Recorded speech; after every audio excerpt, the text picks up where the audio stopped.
Hello and welcome back to Suspended Fanimation. I'm your host, Dennis Bithoulkas, and it's time for another episode of Is It Worth My Time?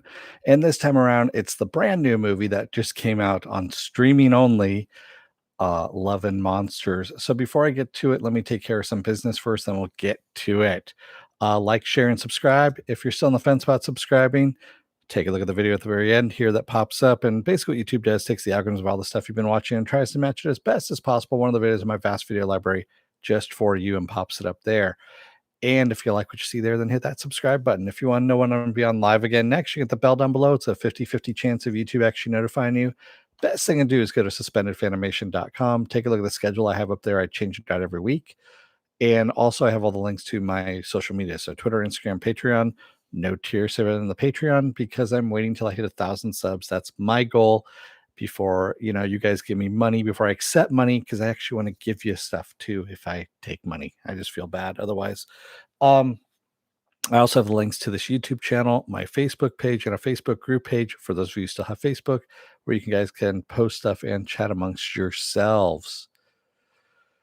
All right, let's get to it, shall we? I'm just going to check one little thing here first. Yes, okay, good. Chat still connected. So my chat has been disconnecting and reconnecting, which might be a bad connection. I don't know. We'll find out as we go along here if I crap out or something like that on this. But you'll be the first to know. I probably won't know. So, what is Love and Monsters? So, Love and Monsters is supposed to come out in the theaters, but of course, we've got this pesky little pandemic thing going on. So, it's come out on basically you have to buy it now, video on demand. Now, you can rent it or you can buy it for an extra $5. So, it's $20 to rent, it's $25 to buy. I bought it because I figured an extra $5. I've bought worse shit like Bloodshot, so which I own, and that was $20. So was this worth the extra $5? Higher than Bloodshot. It was better than Bloodshot, I'll say that. So what is this thing about? This is about a monster apocalypse that happens. You have giant monsters. And it's 7 years later. People are living underground, and you've got a guy who he was a teenager when all this stuff happened. He got separated from his girlfriend at the time, and she is now in another bunker living underground about 75 miles away. And he's going to make the trek above ground to go and see her. And all the hijinks that ensue. So this kind of plays out kind of like Zombieland in a way, only for monsters instead of zombies. You got giant monsters instead of zombies. And it's not a bad thing either. It's got some charisma to it. It's got some okay writing to it. But it does follow along the lines of kind of like Zombieland. You almost have rules that are involved too. This isn't giving anything away. I'm not going to spoil anything at this point here, not until I get to the spoiler section. So is it worth your time? It's a good movie. It's actually not a bad movie. It's decent, but I don't know if it's worth the $20 rental or the $25 buy it. I just bought it because it was something new. And in that respect, yeah, it entertained me for what was the 90 minutes, 2 hours, I think that it was. I can't remember how long it is. Actually, let me see where it's at. I don't know how long it is here because I went into the cast section and yeah, that actually there we go, 1 hour and 49 minutes. So almost 2 hours long. So yeah, it's in that respect, I would wait and if you're still on the fence about it, there's no harm in waiting another couple of months until it comes out, at a lower price to rent digitally. Or when it comes out on DVD, if you want to buy it and have a physical content of it. $25 to me was not a breaking point. I'm not buying movies left and right. I'm not buying video games left and right, that kind of thing. So this will probably be the only movie I buy this month or that I rent this month kind of thing. So $25 wasn't bad. It wasn't a bad investment and I own it now. So and like I said, it wasn't a horrible movie and it was okay. Was it something that knocked my socks off? No, not really. Plus, it has the added bonus of having Bruce Spence in it. Now, for those of you who don't know who Bruce Spence is, I take you back to a little movie called The Road Warrior, and he is the gyro captain, the guy who flies the helicopter and all that stuff. He's in an almost blink and you miss it role in this thing. He's in it. He's got like a small little role in it. Also, Michael Rooker's in this as well. Jessica Henwick is in it as well. So it's got a good bunch of people that are attached to it, and they're not in it all the time though. The main person, of course, is Dylan O'Brien, the main actor, and of course Jessica Henwick. Although we don't see her, we hear her over the radio for the most part. But Dylan O'Brien plays Joel, and so we're mostly following Joel on his quest at this point, and that's what we get. Uh, so yeah, it wasn't like I said, it wasn't bad, but I don't know if it's worth the $20 for some people to rent it or the $25 for people to own it. It's kind of in that quasi gray area. I would say you could still wait till it comes out for rental, at a cheaper price. So, with that said, spoiler alert, I am going to spoil it from here on out. If you have not seen the movie, which I'm pretty sure most of you haven't, go ahead, go and watch it or not. And you can come on back later on when this is a video and you can comment down below in the comment section. So, um, so the creature design was interesting. So what this all came about was that an asteroid was getting ready to hit the Earth. So what happened is that we, being humans that we are, sent up every single rocket that we had to destroy the asteroid. We did. Hooray. But all the fucking radiation and shit like that came back down to Earth and mutated all the creatures. So all your small creatures like toads and um, snails, insects, basically insects and amphibians mainly, and reptiles, mutated into these giant creatures and basically started ripping apart civilization. So people ended up hiding underground, and that's where they are, 7 years later. And this kid Joel, he's frozen in fear mainly because of all, he watched his parents die, and every time there's something that happens, he freezes. He just completely freezes up, and like everyone else in his bunker loves him because he's the chef or whatever. He's the one that cooks the food, but they don't rely on him for anything else. And once he sees somebody in his bunker there die because of an incursion of one of the animals, a giant ant, he ends up saying, life's too short. He's got to go and find his, girlfriend who's been in a different bunker 75 miles away for the last 7 years. And so he ends up going out there to go and see what he can do. And of course, is he going to survive this? Maybe not. But he runs into Michael Rooker's character who teaches him basically, and he sets up some rules on this. And basically, they kind of drum it into him. It's a week-long journey, 10-day journey to go that 75 miles. So, that's where he ends up, learning all this stuff and along the way. And of course, you have a climatic ending as well, too. And there's a little bit of life lessons along the way. The climatic ending being that there's a bad guy that's involved who, of course, is going to different colonies and stealing their food and medicine and whatnot. And of course, he gets there just in time in order to help Jessica's colony, or I forget what her character's name is.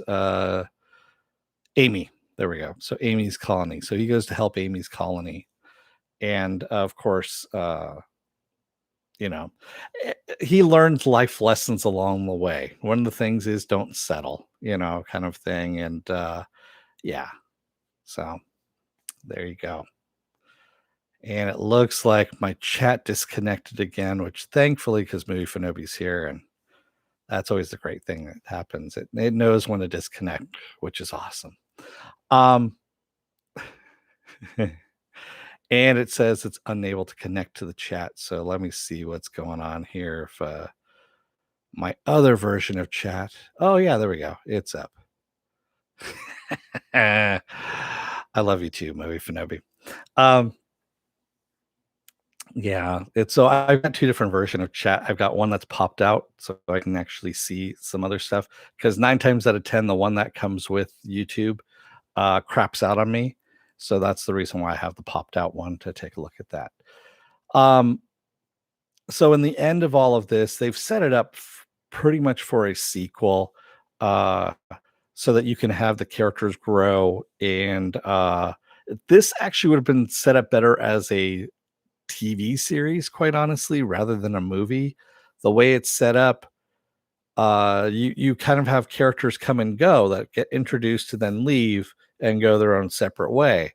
And it would have been more interesting as a TV series, I think, rather than a movie. It just seems kind of like a pilot for a movie, is really where it came in. So, yeah, there you have it. So, is it worth your time? Again, it depends. Are you willing to spend that kind of money on an okay movie? I'm going to commit and I'll say no, it's not worth your time on that. Uh, unless you're really starved for entertainment, then go for it. It's not bad. It's not horrible, but it's not the best movie either. So it's just kind of there. Yeah. So anybody else, has anyone else watched it at all, or no? Is it just me? Yeah. Joker says that's Batman Blu-ray money, in my opinion. Yeah. Um, yeah, true. But if you already know you're going to be buying that kind of stuff, I mean, I would probably buy that Batman Hush thing down the line when it's on sale. I won't buy it straight out because they price it too ridiculously anyway. No, it's not on Netflix. Movie Fanobi. So as I said at the very beginning of, let me rewind this for you for a second. So this was supposed to come out in theaters, but they ended up putting it on direct, basically streaming service to pay for it, kind of like Bloodshot, like what else was it? Mulan, things like that. And unfortunately, that's kind of the crapshoot of streaming. That's really kind of the crapshoot of streaming is you don't know what you're going to get, quite honestly. If you're going to get something good or something that you're like, oh no, I got a buyer's remorse. I always go back to The Simpsons. I got a buyer's remorse. And yes, I know it's a stereotype. I'm sorry, but it's one of those things that's ingrained in me, unfortunately. But yeah, you will get buyer's remorse on a lot of movies. I believe it was the late great Harlan Ellison who said, 99% of the stuff out there is crap, but it's that 1% usually that's worth it.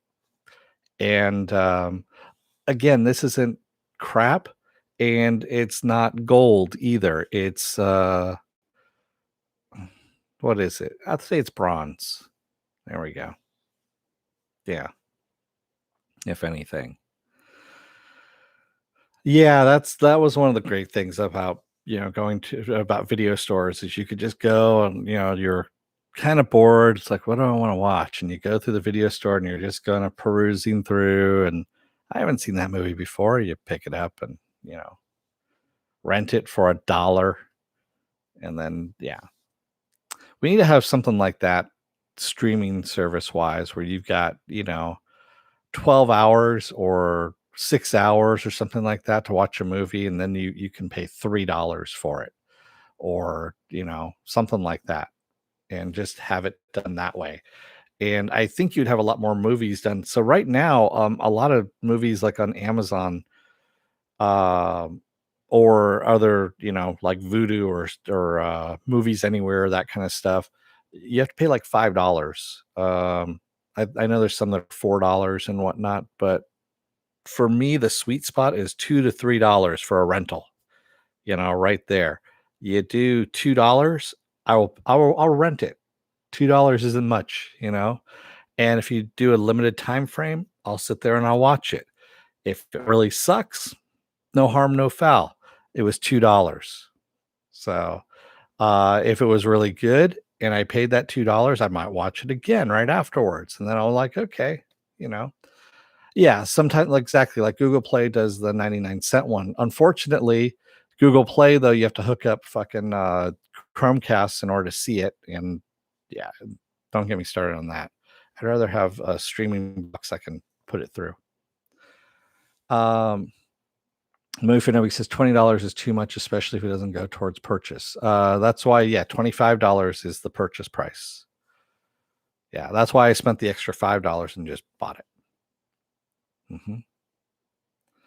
I want my $2 exactly, Viking bitch. She knows where it's at. Yeah, so I liked all the characters. I mean, the characters were good. The villain or the bad guy, I thought it was Dan Stevens at first, which was kind of funny. It looked like Dan Stevens in a bad wig, and it wasn't. Uh, but he, when he reveals his villainous intent, which is fairly quickly, he almost does mustache twirling, but in a comical kind of way. So it's not really taken seriously for the most part. I mean, you do have um the dog that he finds, which is called Boy. And that was kind of heartbreaking too. Actually, I yelled at the screen at one point during the movie because the dog is getting ready to get eaten by this centipede monster kind of thing. And he freezes, and the dog's getting surrounded by this thing. And I'm like, fucking take the shot, you know? and and I was like, okay, that actually built up some suspense. That was probably the best scene in the movie because it actually got me to yell at the screen. And but other than that, and by the way, the dog doesn't die. So yeah. Boy does not die, and Boy is a good boy.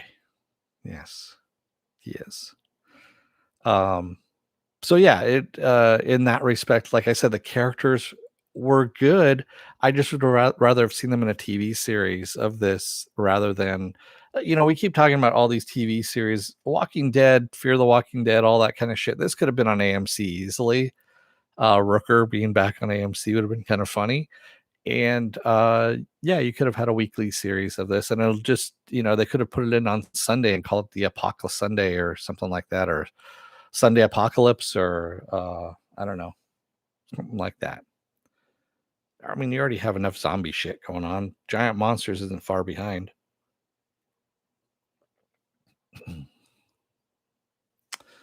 The best content elicits a visceral response.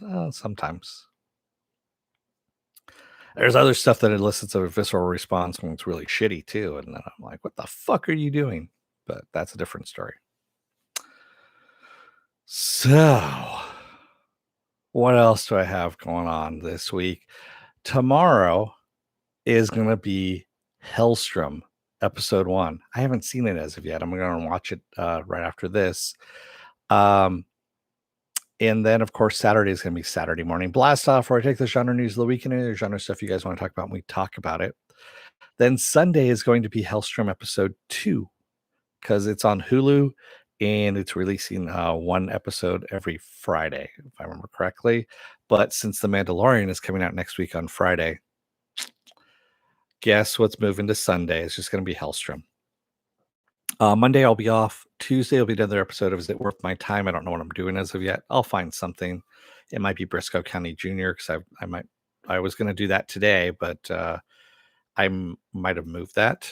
Wednesday I'll be off. Thursday, of course, will be another episode of Is It Worth My Time? And the next Friday is going to be The Mandalorian. That's right. We've got The Mandalorian coming back next Friday, season 2, and yes, I will be covering that. And I've got, prizes and all that kinda stuff too. Mhm. Yeah.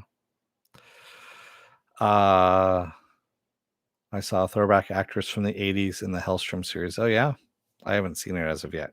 So, yeah, it's gonna be interesting. So, with that said, thank you to everybody who joined me tonight in the chat, and thank you if you made it this far in the video. If you're still on the fence about subscribing, take a look at the video that pops at the very end here, and if you like what you see there, hit that subscribe button, and while you're down there, hit that like button too, and the share button, if you will, too. Also, if you want to know when I'm on live again next, you get the bell down below. It's a 50-50 chance of YouTube actually notifying you. Best thing to do is go to suspendedfanimation.com, take a look at the schedule. The schedule's up there once a week. I change it out once a week, I should say. And also all the links to my social media is up there, plus all the links to my YouTube channel, my Facebook page, and a Facebook group page where you guys can talk amongst yourselves. So yeah, there we go. And yes, it is late for you people on the East Coast, but not for me. All right, I'm gonna let you guys go for the night. Thank you, everybody. So until tomorrow, Movie always says, "Nah, Dennis, why click the button when you can kick that button?" Ah, yeah. Uh-huh. All right, everybody. Thanks. I will see you again tomorrow. Until then, don't let the door hit your ass on the way out. Otherwise, you may have to learn all these rules about giant monsters because who knows? Maybe someday it might be important. 2020 isn't over with yet, so who knows? Thanks, everybody. I will see you tomorrow. Take care, be well, stay safe, and have a good night. Good night.